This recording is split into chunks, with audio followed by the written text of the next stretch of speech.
er Radio Holger Internet. Overalt i Europa skærpes nu konflikten mellem de demokratiske landes højtlønnede elite og de europæiske folkeslags stadig flere fattige. Og de kosmopolitiske dagdrivere i de internationale og overnationale organisationer står stadig klarere som fjender af de almindelige europæere, der skal betale regningen for den nationale og overnationale elites økonomiske vanvid. Uundgåeligt nærmer man sig opgøret, for den regning kan kun betales med almindelige menneskers fattigdom, men eliten har glemt en vigtig ting. I vore dage er europæerne ikke parate til at acceptere den påtvungne fattigdom, for de er vant til at have det godt, og derfor vil opgøret også komme. Den 6. juni findes blandt andet følgende kommentar til sagen i Dagbladet Information. Citat: Den europæiske krise er lige så politisk, som den er økonomisk. Den rejser grundlæggende demokratiske spørgsmål. Med hvilken ret styrer I os? Hvordan kan vi kontrollere jer, mens I er ved magten? Og hvordan kan vi fjerne jer, hvis jeres styring mislykkes? Hvad skal en havnearbejder i Piræus i Grækenland mene om direktør for den internationale valutafond, Christine Lagarde? I sidste uge fortalte Madame Lagarde de græske forældre, der må rode på lossepladser for at finde mad til deres børn, at hun har større medfølelse med børn fra afrikanske lande syd for Sahara, og IMF-chefen tilføjede: Jeg synes, at grækerne burde hjælpe hinanden ved, at alle betalte deres skat.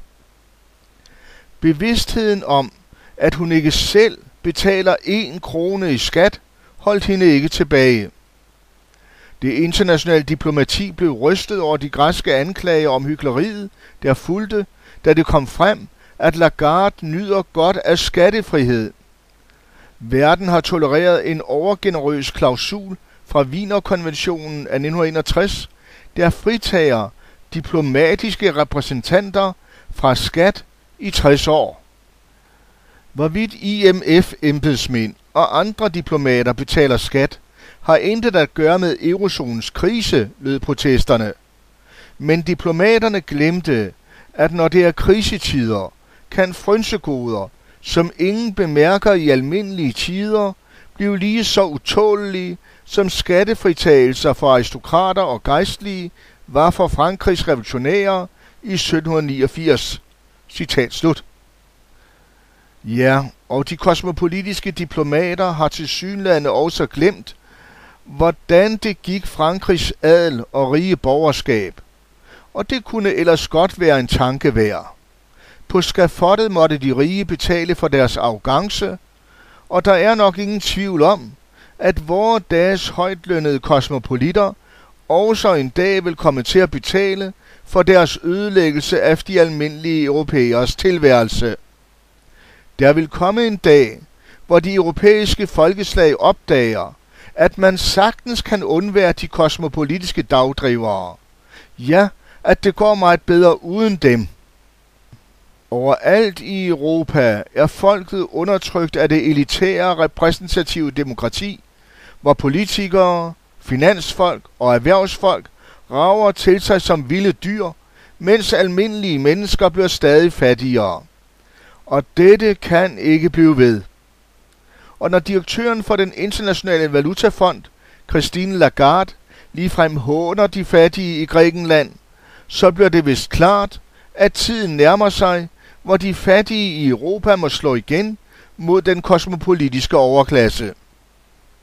Men også på det lokale plan i Danmark vokser modsætningen mellem den politiske elite og folket, og medierne skriver blandt andet følgende om sagen.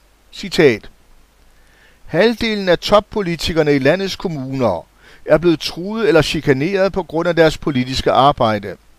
Det viser en rundspørge, som DR har lavet hos næsten 400 borgmestre og udvalgsformænd. 57% af de medvirkende politikere oplyser, at de har oplevet personlig chikane, og at dem har mere end hver 5. fået trusler fra vrede borgere. Citat slut. Ja, og vi græder tørre tårer over dette. For hvem kan undre sig over det? Først plyndrer politikerne borgerne med skatter og afgifter, og bagefter så sparer politikerne alle de ting væk, som borgerne har betalt skat til, fordi politikerne bruger pengene til noget helt andet, som kun de selv og ikke borgerne er interesseret i. Nej, det er da helt naturligt, at politikerne i stadig større omfang mærker borgernes vrede, og det har politikerne kun deres egen politik at takke for. Havde politikerne virkelig forestillet sig, at de bare kan bruge borgernes penge på pjat og i øvrigt ødelægge tilværelsen for borgerne, og så stadig være populære og uangribelige, ja fredhellige? Hvis de har forestillet sig det, så må de virkelig være idioter. Også politikere må naturligvis være ansvarlige for, hvad de gør, skønt de rent juridisk måske ikke kan drages til ansvar. Og de lokale danske politikere sviner med borgernes penge, som om det var deres egne. Politikerne sparer på skoler og plejehjem for at bruge pengene på deres egne vanvittige projekter, og et groft eksempel anføres den 8. juni, hvor man finder følgende notits i dagspressen. Citat. 8.412.000 kroner har det kostet Rødovre Kommune at spekulere i schweiziske frank, før finanskrisen buldrede derudad. I 2007 lånte kommunen 5 millioner schweizerfrank, hvilket kostede kommunen 22,5 millioner kroner. 18. april afviklede Rødovre Kommune sit lån. Det medførte et tab på 8,4 millioner kroner, fordi en enig kommunalbestyrelse besluttede at afvikle lånet tidligere end beregnet. Og borgmester Erik Nielsen, Socialdemokraterne, indrømmer blankt, at det var en fejl, da en enig kommunalbestyrelse besluttede at tage lånet tilbage i 2007. Citat slut. Og hvem havde så bedt politikerne om at spekulere med borgernes penge? Det havde ingen, og de forbandede politikere burde tvinges til at tilbagebetale pengene af egen lomme. 8 millioner, det svarer sådan cirka til den årlige skatteindtægt af 80 skatteydere. Hvis en person havde spekuleret med og tabt et firmas penge, så var vedkommende blevet anmeldt for bedrageri. Men politikerne bliver ikke anmeldt for det samme. Systemet holder hånden over de elendige politikere, og det repræsentative demokrati har efterhånden udviklet en rådenskab, der er helt utrolig. Overalt i landet anvendes der illegal udenlandsk arbejdskraft, og de udenlandske arbejdere nøjes ikke blot med at arbejde uden overenskomst. De hæver også penge hos det offentlige samtidig med, at de arbejder. Medierne skriver den 8. juni, citat, Luksushotellet d'Angleterre blev renoveret for sorte penge, afslører skat efter en aktion på hotellet. Skat har også afsløret 14 tilfælde af socialt bedrageri under aktionen. Blandt andet var flere af håndværkerne på kontanthjælp, selvom de arbejdede. Firmaet Pihl & Søn er hovedentreprenør på renoveringen. Deres kommunikationschef Lisbeth Wolf understreger over for Politikken, at den sorte arbejdskraft ikke er hyret direkte af Pihl & Søn, men af 2 firmaer, som hovedentreprenøren har hyret. Vi kan bekræfte, at Told og Skat var på besøg, men de medarbejdere, som Skat interviewede, er ikke vores medarbejdere, fortæller hun. Vi har indgået aftale med 2 anerkendte nedrivningsfirmaer, men har ikke ansvaret for deres forhold. Derfor må jeg henvise dig til de 2 firmaer, siger hun. Den sorte arbejdskraft blev blandt andet afsløret, fordi mistænkeligt mange håndværkere ved aktionen påstod, at de havde første arbejdsdag. De arbejder sort. Det er mærkeligt, at så mange har første arbejdsdag. Det har jeg set mange gange før, og det siger mig, at der er noget galt, fortæller indsatschef hos Skat, Peter Jensen til Fagbladet 3F. Citat slut. De fremmede arbejdere og deres såkaldte firmaer er ikke andet end svindlere, der bedrager det danske samfund på alle mulige måder. At anvende udenlandsk arbejdskraft er det samme som at erklære, at man vil tillade svindel, og at ens folk agter at udnytte og bedrage det danske samfund. Og den utålelige politiske undertrykkelse viste endnu en gang sit grimme fjæs i Sverige, hvor Nationaldemokraternes tidligere leder, Niels Erik Henriks, ved Hässleholms tingsret blev idømt dagbøder og en betinget dom for grov hets mod folkegruppe. Bare fordi han har skrevet om intelligensforskelle mellem hvide og farvede. Hässleholms tingsret kunne naturligvis ikke finde noget objektivt forkert ved det, som Niels Erik Henrik skrev, så retten måtte nøjes med at erklære, at de omtalte farvede folkeslag måtte føle sig fornedrede, hvilket virkede helt latterligt, da ingen fra disse folkeslag havde gjort indsigelser mod det skrevne på dette grundlag. Det gør det jo fuldstændig klart, at der med denne dom bare er tale om en bevidst politisk forfølgelse, fordi Niels Erik Henriks skriver om noget, som magthaverne ikke bryder sig om, da det strider mod deres idealer om det multietniske samfund. Sandheden er man ligeglad med.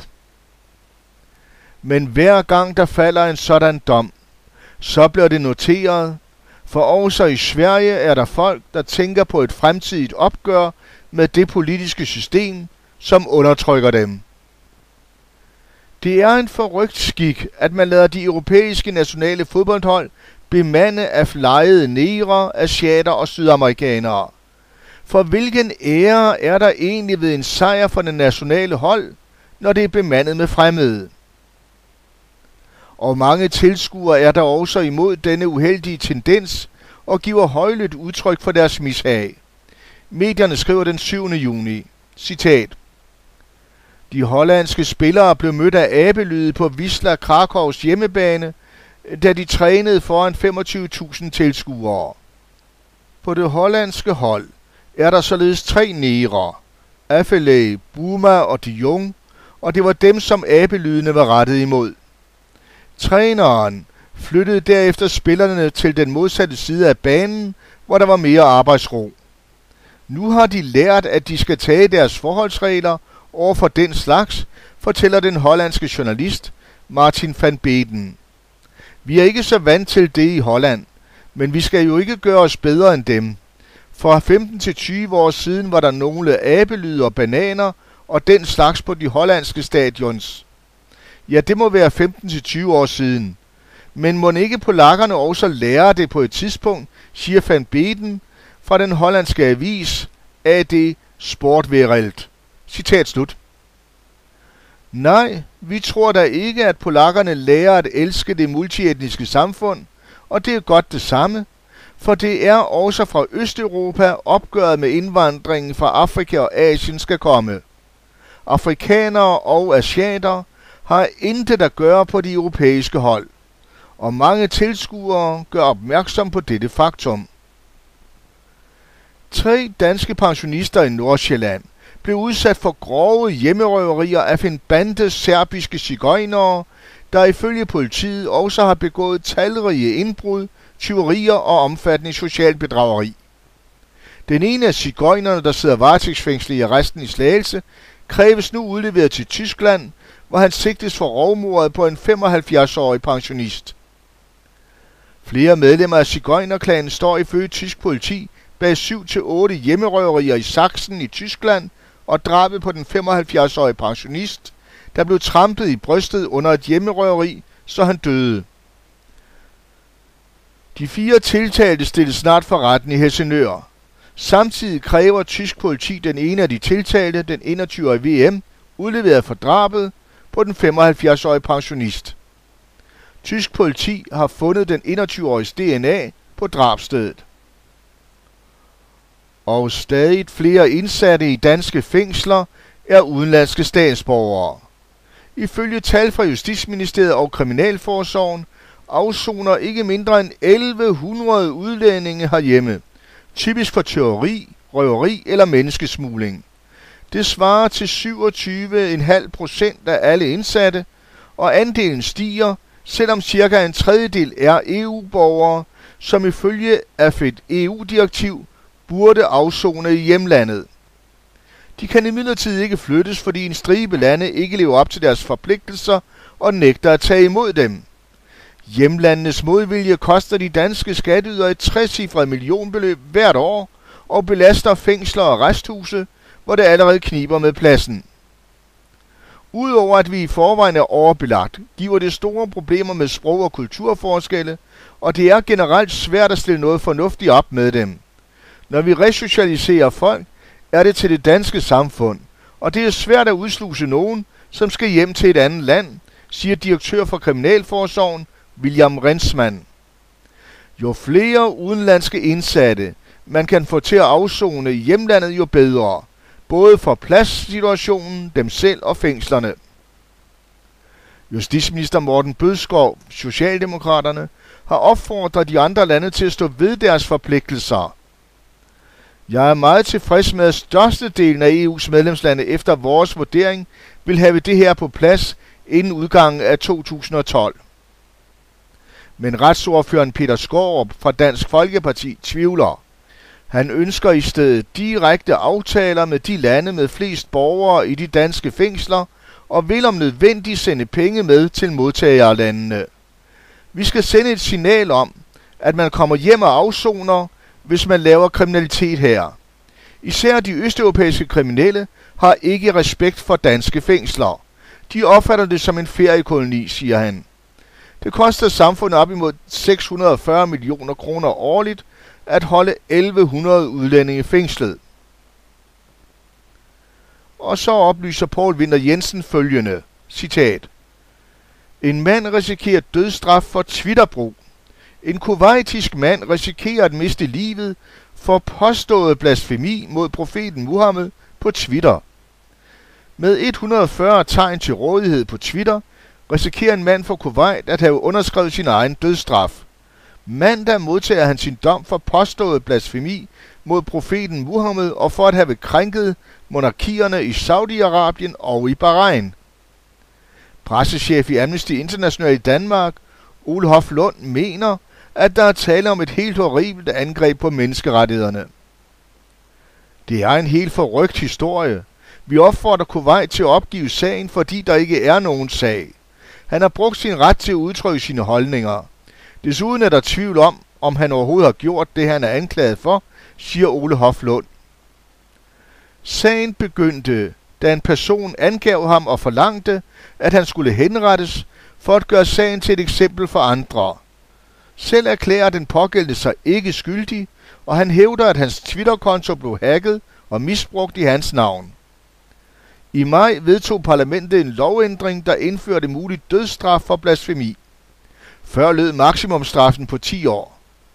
Amnesty International og den anklagedes advokat kræver, at dødsstraffen ikke kom på tale, fordi den påståede forbrydelse fandt sted før lovændringen. Men det vil anklageren ikke høre på. Flere frygter, at parlamentet har benyttet denne sag til at foretage en lynhurtig lovændring for at få indført dødsstraf for blasfemi. Sagen har været gnisten, der har tændt parlamentet til pludselig at give dødsstraf for blasfemi, siger Ole Hoff Lund. Dermed er der meget, der tyder på, at den anklagede står til at modtage lovens strengeste straf, når han står over for dommeren på mandag. At loven blev vedtaget så hurtigt tyder på, at han står til at blive dømt til døden for at bruge sociale medier. Det frygter vi virkelig, siger Ole Hoff Lund. Citat slut. Ja, det er jo grundkomisk. Man vil dømme en mand til døden for at komme med nogle bemærkninger om en skør fanatiker ved navn Muhammed, der indbildte sig at være en profet.